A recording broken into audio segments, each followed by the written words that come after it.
aujourd'hui dans le cadre du projet européen Raufill sur le site des Champs Jouot en Normandie, une installation de stockage de déchets ultimes non dangereux. Les Champs Jouot sont partenaires de ce projet, arrivés à mi-parcours. C'est l'occasion de dresser un premier bilan. Dans le cadre du projet, nous avons 3 grands objectifs. Le premier, c'est de développer une structure commune des inventaires de décharges tout en intégrant des paramètres économiques qui permettront de mieux identifier le potentiel économique d'une décharge en vue de développer un projet de landfill mining. Un deuxième objectif, c'est de développer une méthode innovante d'investigation en combinant les méthodes traditionnelles d'investigation par forage, tranchée, échantillonnage avec des méthodes innovantes de prospection géophysique. Le but étant de limiter la durée des études sur les décharges et de diminuer les coûts. Et le troisième outil que nous devons développer, c'est un outil d'aide à la décision qui permettra aux parties prenantes de prendre des décisions en vue de développer ou pas des projets profitables de landfill mining.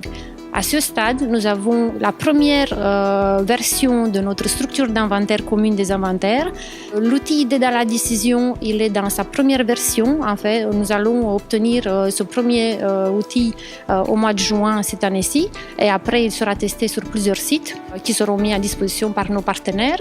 Et par rapport à la méthode innovante d'investigation des décharges, nous avons réalisé des tests sur 5 décharges et nous planifions de réaliser encore des tests sur 2 sites additionnels. Les jeudis 28 et 29 mars 2019, ce fut l'occasion pour l'ensemble des partenaires du projet de se réunir afin d'échanger sur les différents volets Raufill. Renaud de Reid, géologue, fait le point sur l'état d'avancement de sa mission. Alors l'inventaire est pratiquement finalisé.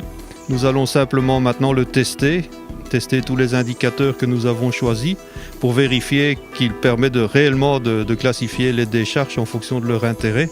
C'est-à-dire que celles qui sont plus intéressantes auront des points beaucoup plus élevés que celles qui sont moins intéressantes.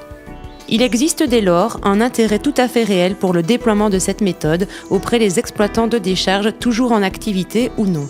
Simon Loisel, directeur général des Champs Jouot, témoigne. Actuellement, notre installation est autorisée pour 20 ans.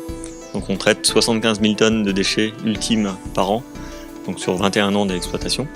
Et potentiellement, si on peut retrouver effectivement de la réutilisation matière, de la valorisation matière plutôt, de la réutilisation en énergie ou autre, on peut peut-être espérer gagner 10 années supplémentaires d'exploitation et continuer à justement pérenniser cette activité de traitement de déchets.